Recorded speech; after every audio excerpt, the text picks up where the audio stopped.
Welcome to Intrinsic Motivation from a Homie's Perspective podcast, where we meet experts from all walks of life to learn their intrinsic motivation so that they can share it with the world. What do we have in store today? Stay tuned to find out more. Good morning, good evening, good afternoon to everyone out there in podcast land. This is another episode of Intrinsic Motivation from a Homie's Perspective. This is Hamza. And I'm David. And today we have a registered herbologist who's also certified in Iridology and has been in the industry for a number of years and has the credentials to back it up as well. So we are not meeting with this gentleman in the back alley of your local grocery store to talk about herbal health today. We have an expert, Steven Horne. Welcome to the call, Steven. Hey, thanks for having me. I really appreciate it. Absolutely. Good to have you, Steven. David and I were excited because you are a registered herbalist, and I know that there is a huge pocket of the population that is really gravitating towards herbs, and it could be just a result of not being able to, as a result of the healthcare costs escalating and such. But I think you are bringing a lot to the table in that you can give an overall balanced viewpoint to the subject matter. So if you could just talk, before we get started, just kind of go into how you got into becoming a registered herbalist and into this industry as a whole. Well, I started off learning about edible medicinal plants in my teens and in scouting and learning about outdoor survival. And I had a lot of health problems growing up in my early 20s. I got this idea that maybe the stuff out in nature might do things that modern medicine wasn't doing for me. So I started dabbling in natural healing and started to get improvements in my health I hadn't gotten with orthodox medicine. And then I majored in communications, and I wound up working, helping a master herbalist put together his training program, and later went to the editor of the corporate publications for a major herb and nutritional supplement company. And then they found out I could teach, so they started having me teach schools to their distributors. So when I left them, I went on my own, and I've been teaching people about natural medicine and writing books and just doing this full time since the 1990. So I've been on my own for quite some time. And I'm a professional member of the American Herbalist Guild, which is what a registered herbalist is. And I also was on their board of directors for 4 years and was president for 4 years of the organization. So that's a little bit about my background. What do you see? I mean, 1990, that was a while ago. What do you see as far as the market from an educational from a consumer education standpoint, and an awareness and openness to pursuing the herbalist path? It has been growing very strongly. In fact, the herbal segment of the natural health market, vitamins, minerals, natural foods, and everything, is one of the fastest growing segments in that market. And I agree with you. Part of that may be because with the very high deductibles on insurance and the other things with the cost of medicine, people may be looking for alternatives. But I also think there's just a lot of people who are like me, who are tired of kind of symptomatic treatment and trying to find things that actually help them get well. So they're looking for alternatives. The herbs have been around for a long, long time. I mean, that's really a lot of the drugs that people take originally came from compounds that were extracted out of plants. So it's not like herbal medicine is something really weird, because we find a lot of bioactive compounds in plants. Mm-hmm. I'm looking for what I've seen in my personal experience is fanaticism. So someone that's interested in anything, right? It's kind of like Christmas morning, and it's kind of overindulgence with herbs, if you will. And you come to their house and they have like 3 counters full of herbs. How do you go from being a fanatic of I just want to try everything to having a more balanced viewpoint? Well, I think that requires knowledge. One of the things that I've heard people say that's absolutely ridiculous is it's natural, it can't hurt you. Well, That's not exactly true, since there are a lot of poisonous plants.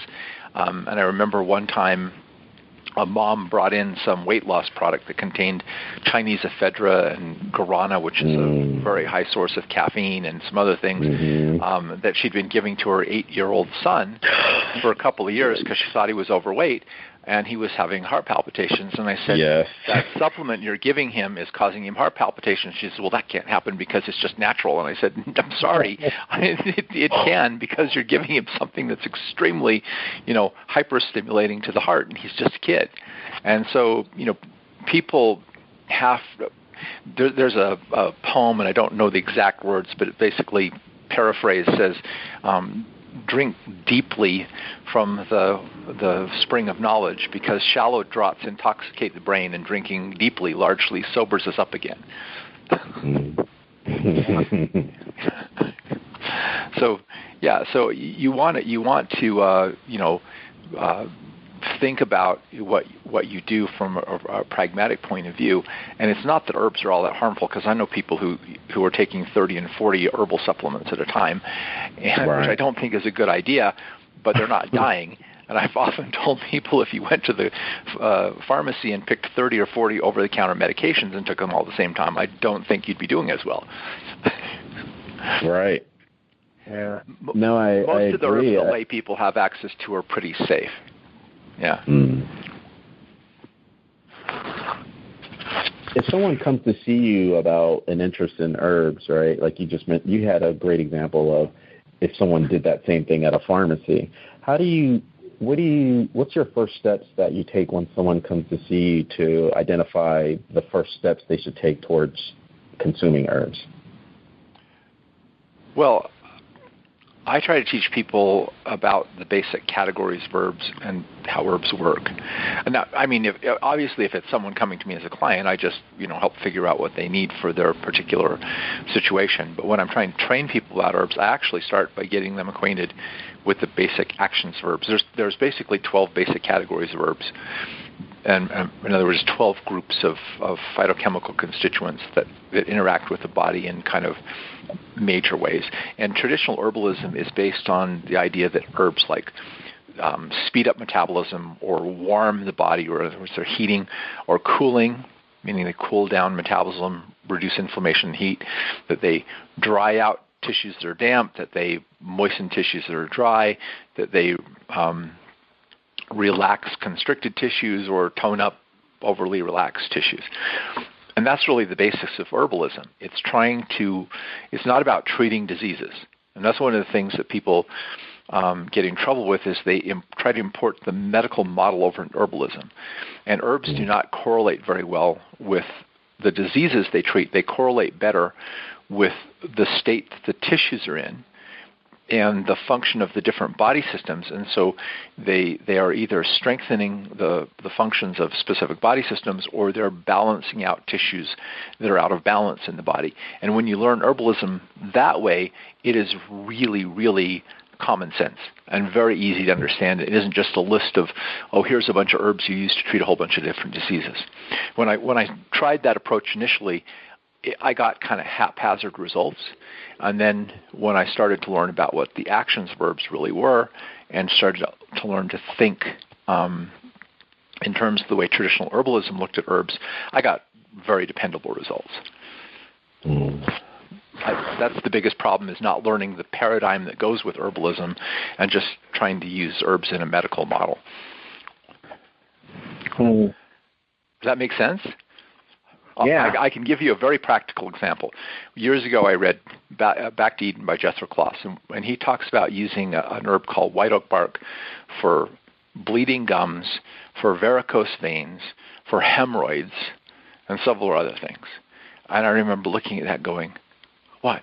Like, how can one herb treat all those different things?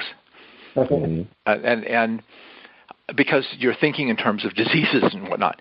But when you understand that white oak bark is an astringent, and an astringent contracts and tones loose and spongy tissue and dries up excess secretion, and then you understand varicose vein is, of course, a vein that's lacking in tone. Bleeding gums, are also swollen, lacking in tone. The hemorrhoid is a varicose vein in the rectum. All of a sudden, it makes perfect sense. You're applying it wherever tissues are swollen and lacking in tone. You get it? Yeah. So it sounds like you're saying that people should have paid more attention in biology class. Well, yeah, actually, herbalism fits very well with basic anatomy and physiology rather than the study of pathology. Mm. So it's more. It sounds like you come from an approach of being more so proactive, as opposed to others that may go the more traditional route of treating a symptom, right? Like the example you gave may have been, oh, these things are happening to me, I need to treat them, as opposed to being more so taking care of their overall health. Yeah. Well, the first thing I learned or figured out that took me from being kind of a hit and miss herbalist to getting more consistent results was when I figured out that symptoms were not disease. Actually, especially when you look at acute disease, the symptoms of acute disease, like a cold, are actually the efforts of the immune system to kick the virus and the irritation, the things that are irritating the body, out of the system. So your runny nose, your coughing, your diarrhea, your vomiting, your skin eruptions, and that kind of thing are all the body trying to flush irritants. And so what do? We take medications to try to suppress the symptoms. Take fever, for example. What fever does, if it's a mild fever, like 102 or something, okay, what that is the immune system elevates the body temperature because it inhibits viral replication. That allows the immune system to gain a one-up on the microbes and actually get over the illness more quickly. If you suppress the fever, it allows the viruses to multiply and spread farther through the body before the body can build up a counterattack. So usually what we're doing in treating illness in Western civilization is we're treating symptoms. And we're thinking that treating symptoms, relieving the symptom, is fixing the cause, and it isn't fixing the cause. So I started to work with the symptoms. I started to find ways to help stimulate the body's energy, open up the channels of elimination so the body could more easily flush what was irritating it. And I started to find out it was really easy to get over a cold in 24 hours, especially if you're, eating healthy and, or reasonably well. In fact, I'd see my kids start to come down with something, start giving them herbs and help them to cough it out and sneeze it out or whatever. And a lot of times they'd be better in 2 hours. Wow. Because you're trying to work with what the body is trying to do instead of against it. So it isn't just a change from using like drugs to using herbs. It's a change in the way you think about health and disease. Let me give you another example. High cholesterol. People take drugs to lower their cholesterol, right? There's at least 6 or 7, maybe 8 different reasons why your cholesterol might be high. Your cholesterol elevates when you're fighting an infection because it helps to bind the endotoxins from microbes. Your cholesterol elevates when you're exposed to environmental pollutants because cholesterol binds environmental pollutants and takes them back to the liver. Your cholesterol elevates when your thyroid is low. Your cholesterol elevates when your gallbladder is sluggish because most of the cholesterol in your body is used to make bile. So just taking a drug like statins that interferes with your body's ability to manufacture cholesterol does not fix any of the underlying reasons why the cholesterol went up in the first place. You understand? Absolutely. And that's what you're trying to do in herbal or natural medicine is identify the cause, deal with the cause, and then when you fix the cause, the symptom is not necessary anymore. Oh, yeah, I see. It makes me wonder if the president was actually listening to you, or if you know the president, because I'm kind of tongue-in-cheek, but it was just really interesting that they asked him, oh, it's flu season. Did you get your flu shot? He says, that crap doesn't work. Now, from, with all the lobbyists with pharmaceutical companies, I'm sure we're just like... I've never had a flu shot in my life. I don't tell people never to have vaccines because I'm not that fanatical. I don't, I didn't vaccinate my own kids, but I've never had a flu shot. And I tell people flu shots are the stupidest thing because you're taking something that contains toxic chemicals like mercury that depress your immune system. And there are several thousand flu viruses. And every year they pick 3 or 4 that they think might be active that year, and they make a vaccine for them. So that's like playing a game of chance with your immune system, right? Maybe even if the flu shot actually does generate immunity, then you're only immune to what, like 1% maybe of the potential flu viruses that you could come in contact with. Yeah. That doesn't seem like very good odds to me. Yeah. You know? And I know lots of people who don't get the flu shots, and then they never get sick, and all the people who did get flu shots do. Yeah. See, what I try to explain to people about vaccines is vaccines do not make you immune. They challenge your immune system to build up a resistance to whatever you've been injected with. So the hero is the immune system. But what happens if people are not eating correctly? If they don't have enough vitamin D, they don't have enough zinc, they don't have enough selenium, they don't have enough vitamin C, if they don't have the nutrients that help their immune system function properly, okay, then you're artificially stressing your immune responses without having built up a good immune system. So I say the real hero is the immune system, and we ought to spend less time worrying about microbes and worrying about, vaccines and all this stuff, and worry about how to build healthy immune systems. Yeah. So let me ask you. I'm not dispassionate about this, right? Oh, not at all. That doesn't come across at all. No, it's because I've been in this long enough, and I've seen this enough, and I've studied this enough, that I just think there's a whole huge misplaced emphasis. So it's not that modern medicine all bad, and there's no reason ever to go to the doctor. It's just, in a lot of cases, we're just putting too much emphasis on the wrong things. Yeah. Mm-hmm. Yeah. I thought you were going to jump in, David. Oh, you were about to say something, so I was going to let you go ahead. Yeah, it actually had triggered 2 different questions for me, Steven. I was thinking about target markets, and usually when we talk about flu vaccinations, they think of little, if there's a shortage, they're like, well, make sure the children and the elderly have access to it. Do you actually promote to elderly communities about the importance of understanding herbs, and so they're not because they have weaker immune systems? So are you seen as an alternative to that, or do you partner with the medical community to give a balance? Well, I haven't had much opportunity to partner with the medical community. I would love to, but I would love to be able to educate elderly people about things they can do to build their immune system rather than relying on flu shots. I mean, this is one of my goals, is to try to find ways to get my message out to people and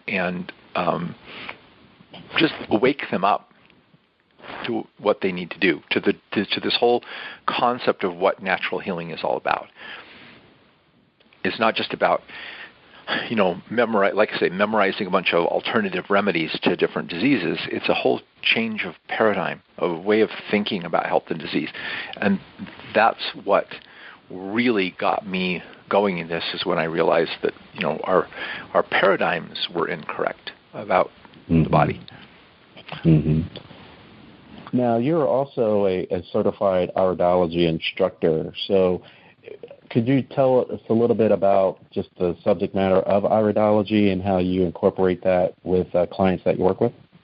Yeah, well, Iridology is the study of the markings and patterns in the iris of the eye, and also to a certain degree the pupil tonus, that's the tone of the pupil, and a little bit in the white of the eye, the sclera, that's called sclerology. But most of what you see in the iris is genetic information. And the research that was done in Europe by medical doctors basically demonstrates that iridology is a predictor of risk areas in your health.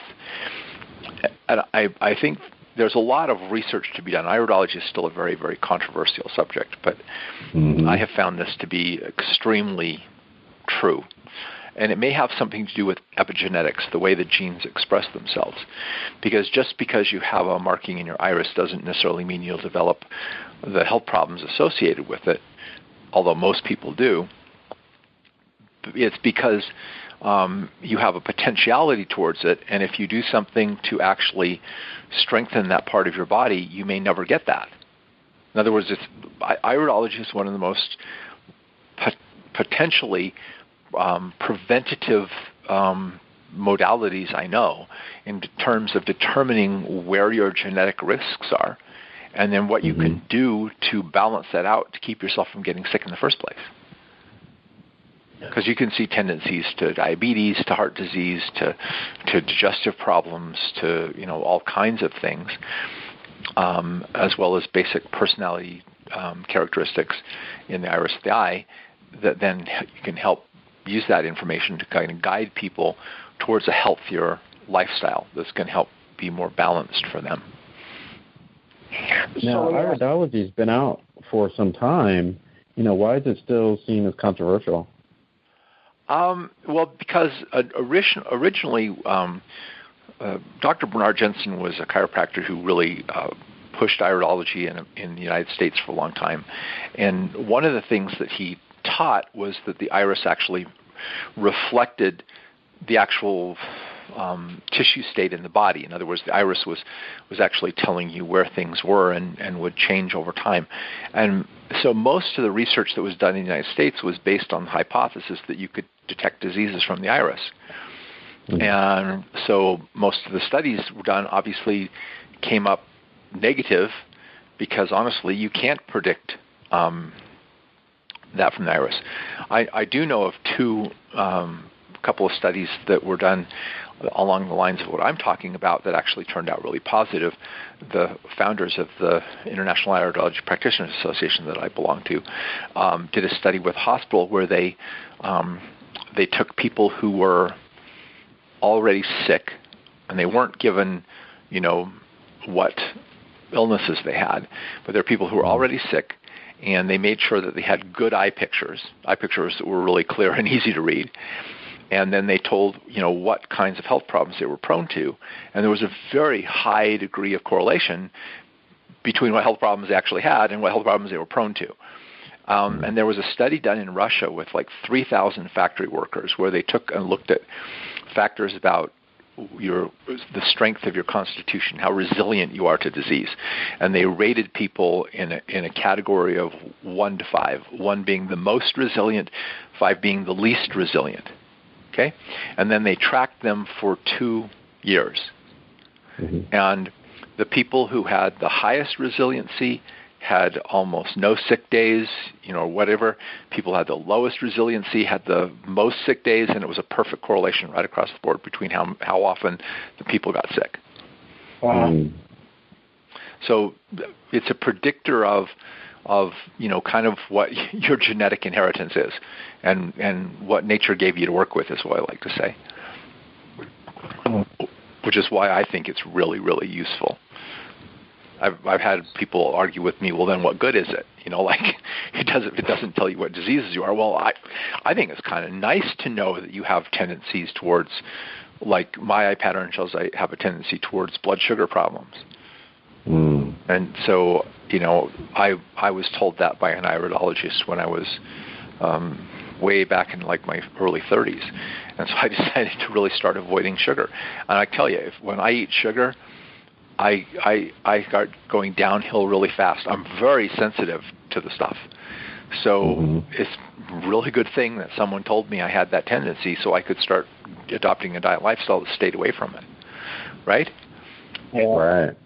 That's where, some people have a really, really strong constitution and they can get away with, a little bit of drinking and some smoking and whatever, and they still live to a ripe old age. And then there's others of us who inherited a less resilient constitution, and we need to take better care of ourselves. So you said that, you mentioned the sugar, and it doesn't do well with you. When a person, if they were to get like an iridology exam and you make, suggestions or whatever, and the person makes changes in their lifestyle and diet and whatnot, and they start to get better, is that reflective back in their iris? Like if you looked, 6 months later? No, it doesn't. That's the point, is it doesn't change what's in their iris. Okay. The iris is genetic. Basically, they now have a whole thing called iris biometrics, and the iris is a better identification than fingerprints because there's more patterns to look at in the iris, and those patterns do not change over a person's lifetime. There are some things that do change in the iris. There's pigmentations that can appear or disappear. There is something called a lipid ring, which is a white ring at the periphery of the iris that you don't see in young people, and it becomes increasingly there as people get older. And it's actually a sign of disturbed glucose and fat metabolism that tends towards hardening the arteries. And it's like I say, very common in people who are 60, 70, and up into 80. But if it shows this up in someone who's 30 or 40, there was a study done, and that sign alone was an 8 times risk factor for heart disease, developing heart disease in early age. So that while there are some things that are acquired and some things like pupil tonus that do reflect changes, most of what you're seeing is genetic. But genetics, one of the things that we've learned in recent years is you're not doomed by your genetics, because the expression of your genes is controlled by something called the epigenome. And the epigenome upregulates and downregulates the expression of various genes. So, for example, if you take cancer, all right, your cells in the early stage when you were in your mom's womb after the egg and the sperm came together and the cells started growing, grew very rapidly, and they grew with a fermentive metabolism, which is what cancer cells do. And then at a certain point, there are epigenetic markers that turn on, shut all that down, and change the cells from an anaerobic metabolism to an aerobic metabolism. Well, in cancer, those epigenetic markers all get turned off, and the cells revert back to that more primitive metabolism. But it's the epigenetics that are regulating that. So, like, for example, you might have a tendency to gluten intolerance, but usually something triggers it. Some stress on the body triggers it that causes it to manifest. The same is true for mental illness. People might have a family history, of tendency to mental illness in their family, but it usually won't trigger until there's an extremely traumatic event.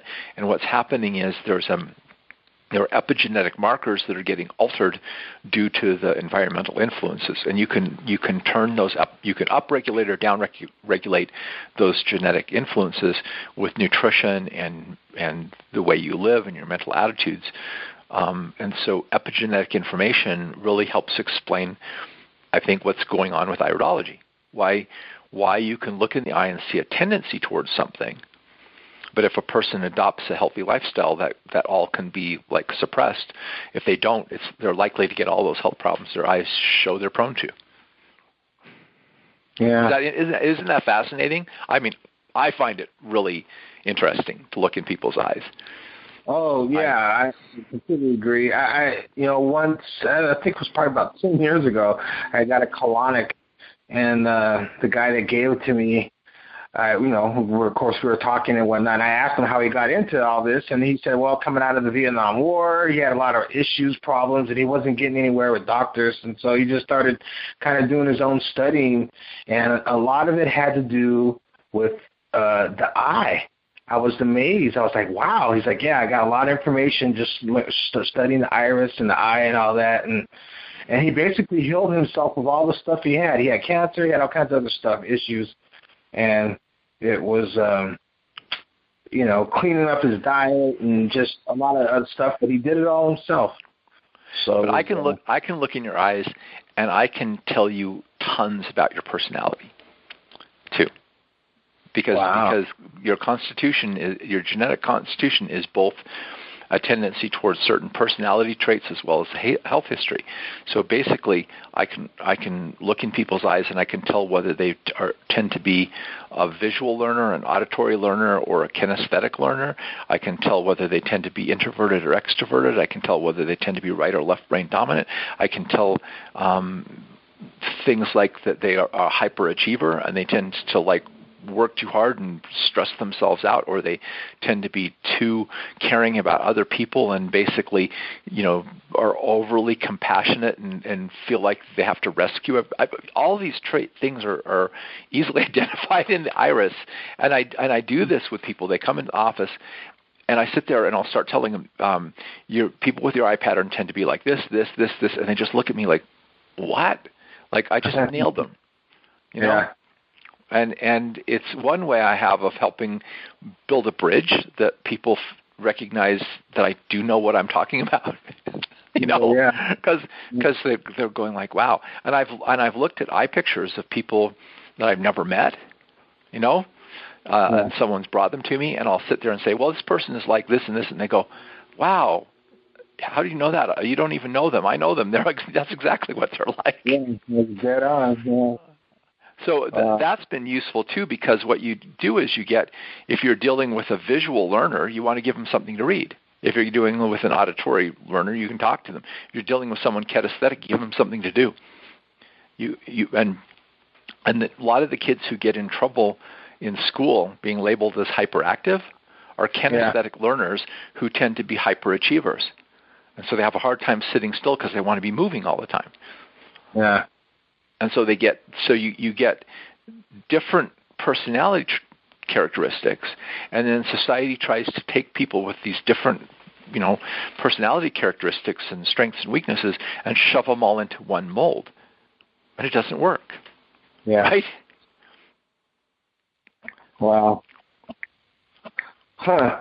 So are there any conditions or things that people have come to see you and you said, well, like anything that you don't work on or anything that you have to turn away? And well, there are things that I will not. There are things I prefer someone is getting medical attention for while we work on the underlying cause. Like, I don't feel comfortable someone coming and saying, here, treat my cancer. I go like, I can give you information about this, and you have to make your choices, what you think is going to work best for you. Stuff like that I get really hesitant about a lot because of the legal implications of it. I've had someone call me and they say, hey, I'm getting bleeding from the rectum. I said, what should I do? I said, go to the hospital. because that's a case where you might be hemorrhaging internally and, you could be dead in a couple hours, right? Yeah. So, and they say, well, I said, I found out they had some astringent. I said, take that astringent on your way to the hospital. You get it? In other words, there are times when medical intervention is extremely warranted to stabilize the situation. I personally don't like the way cancer is treated in our society. I think it's very counterproductive. I think there are a lot of things that we could do to have more effective cancer treatments. But nonetheless, I don't want someone making me responsible for the decisions about how they're going to deal with their cancer. But part of that, let me explain, is I also understand a lot about the correlations between a person's personality and their emotional problems, their mental and emotional problems, and the illnesses they're prone to. Wow, interesting. So cancer people who get cancer, just so you know, tend to have several common things at work in them on an emotional level. For example, one, they tend to be martyring themselves. They're taking care of everybody else and they're neglecting themselves. So one of the things I always tell people with cancer is that they need to take time to do pleasurable things for themselves to relieve stress. Because a pleasurable experience does more good for your body than a stressful experience does harm. So you should deliberately seek out things like getting a massage, soaking in a bath with Epsom salts, or listening to some beautiful music, anything that engages senses in a pleasurable way. Another thing is pampering yourself. Pampering yourself. Another one, and I'll tell you, I've done this numerous times, and you know what the first thing that just about every person with cancer tells me? I say, make a list of 10 things that you find pleasurable. Do you know what they say? Like what? Like what? Yeah, and I give them a couple examples. They go, oh. I said, now you have to do one of those every day. And the next thing is they say, well, I don't have time. Oh, I said to one lady, well, why don't you have time? Well, I have a 12-year-old and a 14-year-old, and I've got to do their laundry, and I've got to blah, blah, blah, and they need all this stuff. I said, I think a 12 and 14-year-old are old enough to do their own laundry. Why don't you teach them to do their own laundry and tell them that mom needs to take a break for herself, or they might not have a mom in 6 months, and then they'll have to do their own laundry anyway. Yeah. Right. Yeah. And I find it very difficult to convince people with cancer to take time for themselves. I do. Mm. And another thing that I work on is that usually is the fact that they're taking care of others and not taking care of themselves. They've got a lot of resentment, and they need to start forgiving people. The resentment is eating them alive. Eating them alive. Interesting. Yeah. So, and then the other thing is they have a hard time standing up for themselves, because I've had lots of people with cancer say, well, I don't want to go the medical route, but my husband doesn't want me to go the natural route. He wasn't going to, so I'm going to do this to please him. Yeah. And I'm sitting here going, it's not his life on the line. You know what I'm saying? You know? But that's part of the thing, is learning to stand up for themselves and say what I want and what I feel is best for me. I spoke to a cancer group here in St. George, because one of the people who was in the group was my client. And I went and I talked to him about this, and I said, I started describing the typical cancer personality. I said, now, if any of you feel this doesn't apply to you, I never make blanket statements. There's always exceptions to rules. But all of them were staring at me like I just shot them between the eyes. I said, is anybody here who doesn't feel like this applies to them? Nobody raised their hand. It's like 20 women, okay? Yeah. Because there are patterns to the way people are in their personality and whatever that lead to different habits of diet lifestyle that wind up creating illnesses for them. Yeah. Does that make sense? Oh, that makes total sense. It's just not just what they eat or whatever, but why are they doing that to themselves? Yeah. You see? Yeah. What's driving that? Yeah. So just for a minute, going back to the iris and the eye, when you do a treatment like that, how long is that? Okay. When I do a program for people, I actually, if I can see them in person, I do 4 things. Or 5 things. I look at their iris to get an idea of their constitution. I check their tongue and their pulse and do applied kinesiology or muscle testing to get an idea of what's going on right now. And I look at their case history. And from all that, I try to figure out what are the causes, what organ systems aren't working properly, what body systems are out of balance, and what kind of things are out of balance in their diet and lifestyle and everything. And I make recommendations based on that. And typically, I expect them to start feeling better in somewhere between 7 and 10 days. Wow.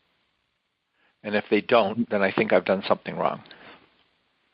And then you just make adjustments? And then I make adjustments until I start getting results. And one of the things I do with my personal consults that I think is kind of interesting is I charge for a consult and a follow-up. So I make sure that whatever I put them on is working for them, like 2 weeks later.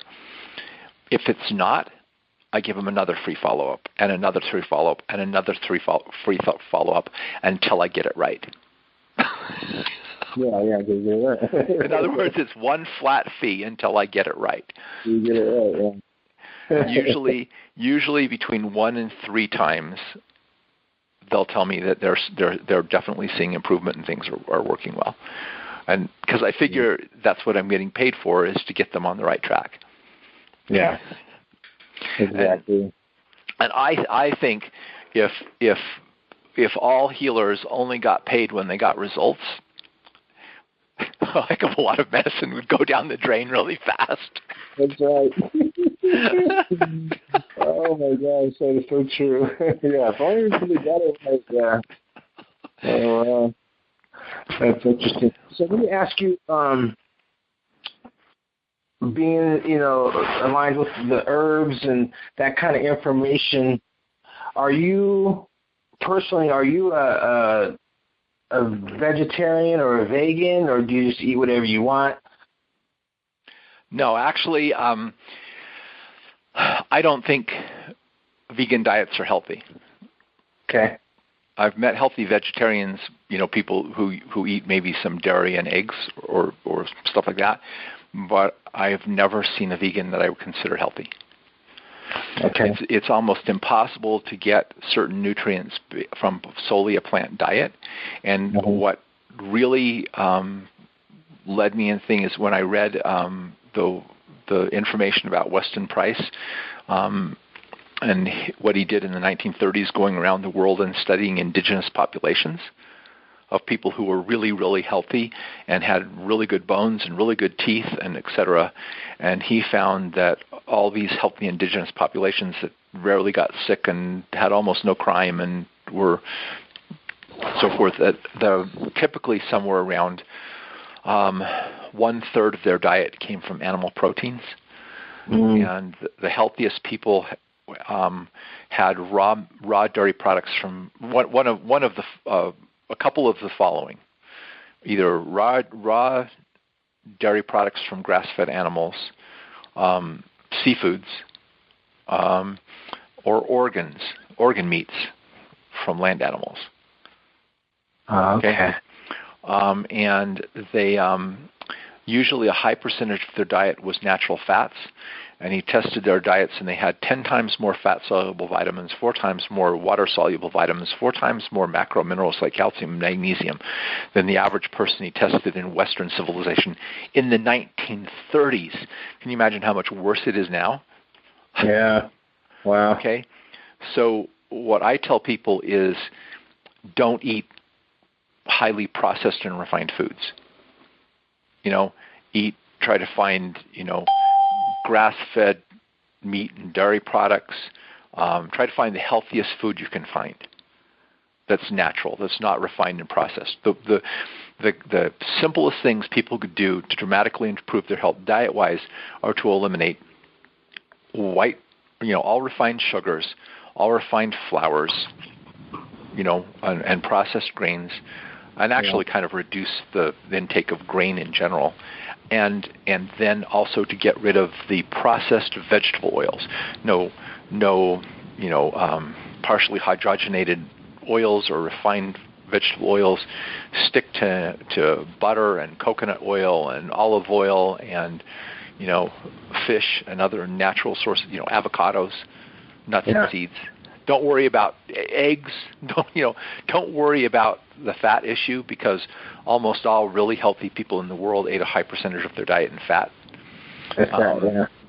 But it was natural fat. It wasn't like refined vegetable oils, margarine, and shortening. Yeah. Right? So if you just try to stick to fruits and vegetables and natural meats, that's what I tell people to do. Just eat as natural as you possibly can. Organic too, I imagine, along with that. Yeah, organic. If you can afford it. I mean, just if you can't afford it, eat the best food you can afford. Right? Yeah. Makes total sense.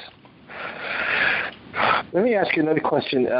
Have you ever worked with anyone on a herb level as far as someone trying to treat an addiction?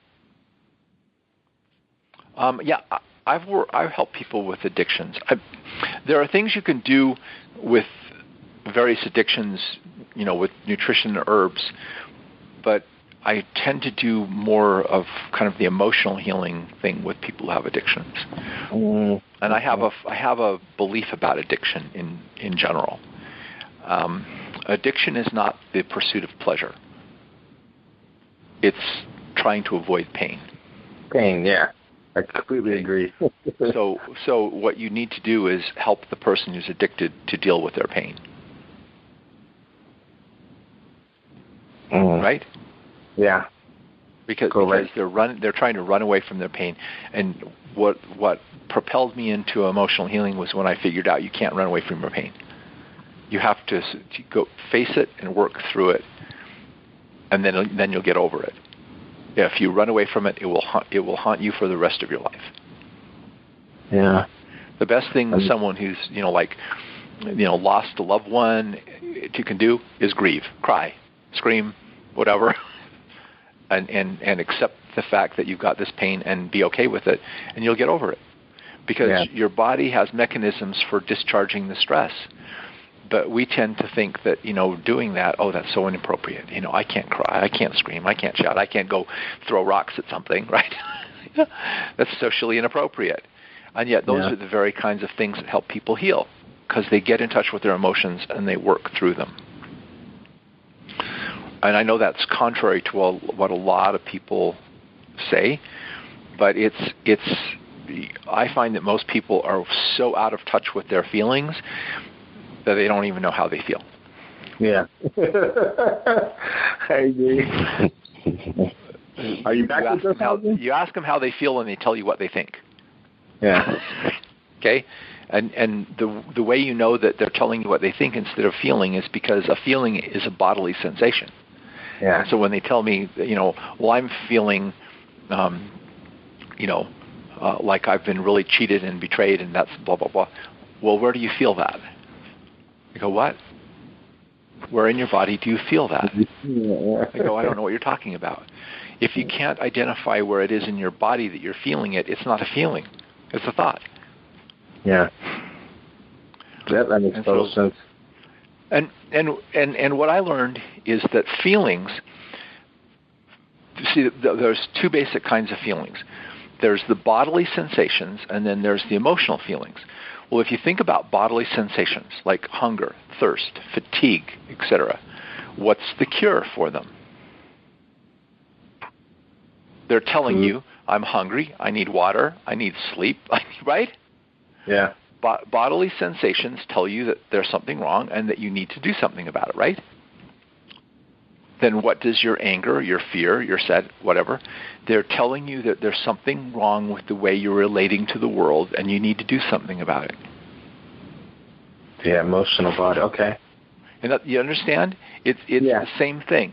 You can't say, well, I'm hungry and it's his fault, right? Yeah. I'm the one who needs to eat. I'm the one who needs to take care of myself. Well, it's the same thing with your emotions. Most people make the mistake of either suppressing their emotions, in other words, denying that they feel something, or blaming it on circumstances and other people. You have to learn to understand what your feelings are telling you about the way you're dealing with the world, and when you change how you deal with the world, you'll come back to peace. Yeah.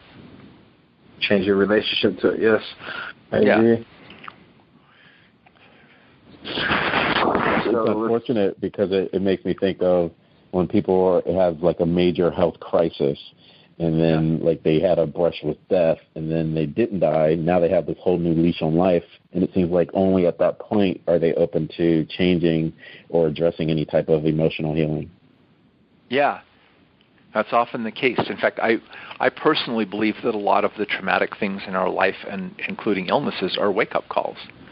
Mm-hmm. They're trying to say, hey, your soul is moving in the wrong direction. You need to think about where you're going. I often tell people who have been told by their doctor that they have 6 months or a year to live or whatever, I say, okay, let's suppose God magically grants you, 10 more years. What are you going to do differently with that 10 years than what you've been doing for the last 10 years? Mm-hmm. Why should he heal you if you're just going to keep doing the same things you've been doing? What are you going to change? How are you going to be different? An interesting question, right? Yeah. Because that's the question I'm trying to get at. How are you off track in your life? What do you need to change about the way you're going? I got this. I read a book. I can't remember the name of the author. I read this in a book. He had he's a medical doctor. He had a colleague who had become a doctor because his family had pressured him. He hated being a doctor, and he got cancer. And he knew that the typical survival rate for someone with this type of cancer was something like 6 months. So he decided he was going to spend the last 6 months doing what he always wanted to do, which was play the violin instead of being a doctor. So he quit being a doctor and started playing the violin. And 5 years later, he was still playing the violin. Okay? And I think that's what life is really telling you when you have these catastrophic illnesses. There's something in you that your Edward Bach, who developed the Bach flower remedies, felt that disease arose because we have a higher self that's in tune with God and our life purpose. But because of our fears and our social thing and all that stuff, we're afraid of manifesting our life purpose. So we get out of harmony with ourselves internally, and that leads to internal conflict, which leads to disease. And so the whole idea of the Bach flower remedies was to clear those internal conflicts so that we could then manifest what our higher self, what our soul wants to manifest in this world. Now here I'm just kind of revealing, where I really come from and the way I think about things, right? because I really find that to be true with people that I work with. I have a question in that regard, since you deal with the eye, and I'm not sure if David asked this question, but I know it's based off of the genes and such, but in 1990, like in the 90s, we didn't have that much access to this blue light that we're so addicted to from our laptops, iPads, and cell phones. And so an inordinate amount of time is spent in front of these. What kind of impact? Is it immediate or something that you see foreshadowing for the future as far as eye health and all these electronics? Oh, that's a really good question, since I wind up spending way too much time in front of a computer. No. Because I write and I teach, right? Yeah, I think that I learned about the whole idea of electromagnetic pollution in the 80s, and I became aware that all these things were having an influence on us. Like, I don't like to carry my cell phone around with me, like especially in my pocket, and I don't like to talk directly on it if I can help it. I'd rather use a headset. I try to minimize my exposure to some of these things because I really think it's unhealthy. And I just got married this June, and I've been trying to get like my stepsons to limit their time on this stuff because I don't think it's healthy. I know with my own children, when they were young, I came to the conclusion that TV was a plug-in drug and it wasn't good for young children. So when my children were little, like under the age of 5, we didn't even have a TV. I wanted them to crawl around and pull the pots and pans out of the kitchen cupboards and play with them. You know what I'm saying? Right. And I think it really helped to develop their IQ. And I think kids getting stuck with a tablet or in front of a TV as an electronic babysitter is actually really bad for kids. And I don't know where this is taking us, because I heard psychologists say things like a lot of young people cannot identify the emotion in facial expressions anymore. Right. It's disconnecting people from real life. Yeah. And I do know that the blue light from those screens also inhibits you from going to sleep. Because it affects because all kinds of light affect your pineal gland, the fluorescent lights and all that stuff has an effect on your pineal gland. It was demonstrated by John Ott. So anyway, I try to at least do things to counteract it, Sure. And I had come back, and you were talking to David about just different foods and lifestyle changes. And I don't know if you've heard, but in recent news, France has halted any production of glyphosate, which is one of the main ingredients of GMOs. And oh, really? That's interesting. Yeah, and it's really unfortunate here in the States.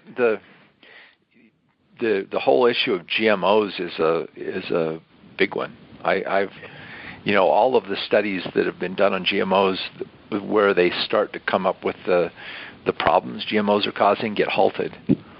Right.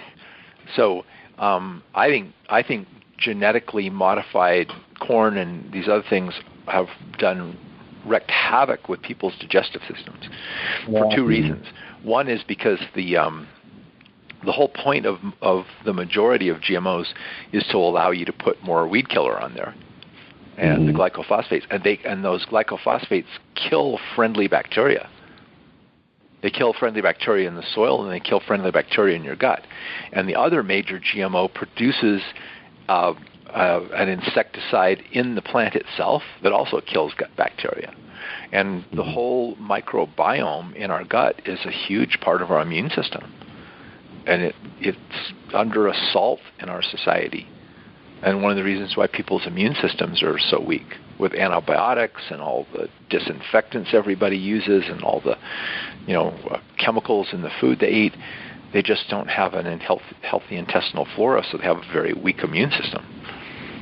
Yeah. Would you still have that position as with autism and most of the gluten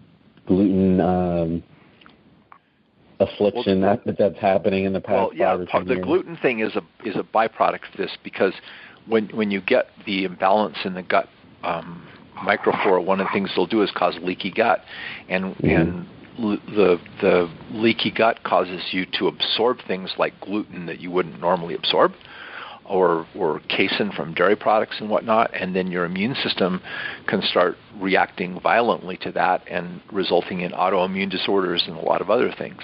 So herbalists have known for a long time that a lot of our health problems trace back to the GI tract. And getting the health of the GI tract in order, getting a healthy intestinal function, is a key to having overall health. I know that's actually how I cured my chronic sinus problems that I had growing up after rounds and rounds of antibiotics that never did any good. And then is when I finally started working on my gut and doing like some cleaning out my intestines, getting my digestion work better and eating healthier, all of it cleared up. And I think a lot of that had to do with, I didn't realize it, but I was also balancing out my microbiome in my gut. One last question, since we're close to the top of the hour. I just wanted to know about how do you get around. I'm thinking about like weight loss products and such. They always have to say it's not FDA approved. It hasn't gone through any rigorous testing and such. So you always have to put an asterisk by any type of ailments that get fixed and what have you. Do you see that on your end dealing with a lot of herbs where if you're not credentialed with the mainstream stamp of approval, you won't be seen in the same light? Well, the whole herb industry is hampered by the fact that you can't make any real claims about what herbs do directly. Right. And actually, for years, large part of my income was producing third-party educational materials for a major herb company. And I just got told, by their legal department, this was like about 4 or 5 months ago, that the FDA was coming down on them and saying, you have to shut down people who are writing about your products third party, or we're going to sue you.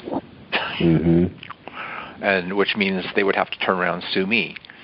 And so because I wanted a good relationship with them, I had to close it down. You can teach people about herbs and supplements generically because it's freedom of speech, but when you step over into talking about a specific product and you're talking about how that can help people to get well from various illnesses, the FDA considers that crossing the line, and so it really makes it hard to share what we know. You understand? Right. And so I have to keep what I do education-wise very separate from what I do clinic-wise. And I have to be very careful about what I say about products when I'm recommending them to clients, too. I have to speak mostly in structure function terms and energetic terms, and not directly address the idea of working on the ailments they have. It hampers this industry. If we didn't exist under that legal climate, we would grow by leaps and bounds. Yes. If we were able to make legitimate claims based on good research, not wild stuff, but I mean even just historical data, Yeah. and the existing literature on a lot of herbs, we would be light years ahead of where we are now. Yeah. Absolutely. I feel that you're saying something, David? I was saying, no, that's a big money tree out there, so they don't want anyone messing. No, the Absolutely. $1.5 trillion junk food industry and the $1.5 trillion drug industry kind of feed off of one another, don't they? Exactly. Exactly. Yeah. On that note, it feels like we've only scratched the surface with just your depth of information. Could you give some websites and your Facebook credentials so people can learn more information about you? Well, I'm in the process of consolidating all my websites into one, and so the best website to go to is StevenHorne.com. My name, StevenHorne. You can actually, if you Google my name, my websites come up like 3 or 4 of the 5 or 6 references. So it's really easy to find me with my name, Steven Horne. And I'm the herb guy on Facebook, so you can look me up that way too, or look me up as Steven Horne on Facebook as well. Perfect. Okay. It's been a pleasure, and you guys have just been in tune to another great podcast with Steven Horne. This has the intrinsic motivation from a homie's perspective. I am Hamza. And I am David. And thanks again for all of your great information. We'd love to have you in future episodes. Thanks so much, Steve. Yeah, thank you for having me. I really enjoyed talking with you. Yes, thank you. Yes, great conversation. Thank you.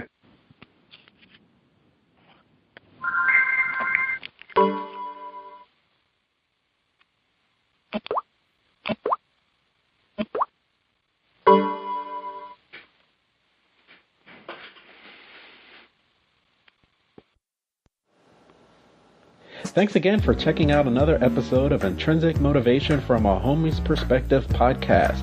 Please check us out on our website at intrinsicmotivation.life, where you can click on the Speak Pipe button and leave any suggestions for future podcasts that you'd like us to cover. Also, check us out on our social media sites. We have a YouTube channel, Facebook page, iTunes podcast, in addition to Stitcher and Google Play, all under Intrinsic Motivation from a Homie's Perspective. Check you out next time. Have a great day.